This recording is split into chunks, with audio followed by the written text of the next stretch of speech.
Réunion, ces dernières années, on a vraiment vu une augmentation exponentielle de la présence de la cocaïne, hein, qui auparavant était réservée à quelques milieux. Il pouvait y avoir des arrestations avec quelques dizaines, voire quelques centaines de grammes.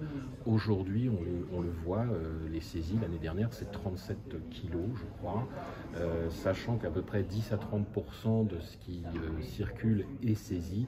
Vous imaginez un peu les volumes qui ont pu rentrer à La Réunion en un an. Donc, évolution exponentielle qui n'est plus limitée malheureusement à quelques milieux VIP de personnes, mais que l'on trouve dans toutes les régions de l'île, hein, y compris les quartiers populaires, dans les bas, dans les hauts. Cette cocaïne, elle est présente partout.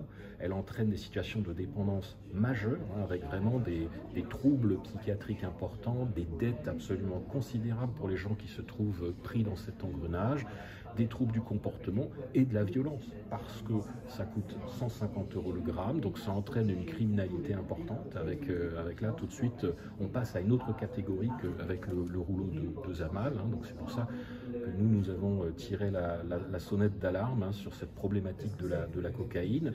Cette cocaïne, comme elle coûte cher, elle est fumée, hein, elle est basée, elle est fumée. Quand on fume de la cocaïne, on consomme du crack. Et le crack, on sait ce que c'est aux États-Unis, aux Antilles. C'est des troubles là encore plus importants, avec des addictions extrêmement fortes.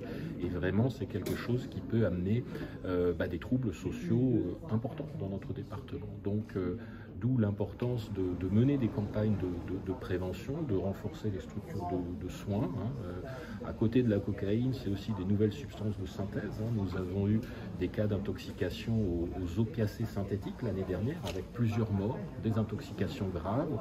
Donc ces phénomènes, on voit, ils peuvent arriver très vite, ils peuvent s'installer très très rapidement. Ils nécessitent une importante réactivité. Hein. Donc l'ARS avait été réactive avec cette question des opiacés synthétiques. Hein. Donc il faut avoir des signes, des capacités à déceler ces signes et à réagir rapidement et de manière inlassable, mener des campagnes de prévention régulièrement pour les drogues classiques comme l'alcool, le tabac, mais aussi ces nouveaux comportements, ces nouvelles drogues, ces nouveaux comportements addictifs. Hein, on le voit, la réflexion sur les écrans, sur les jeux vidéo, qui posent aussi beaucoup de problèmes.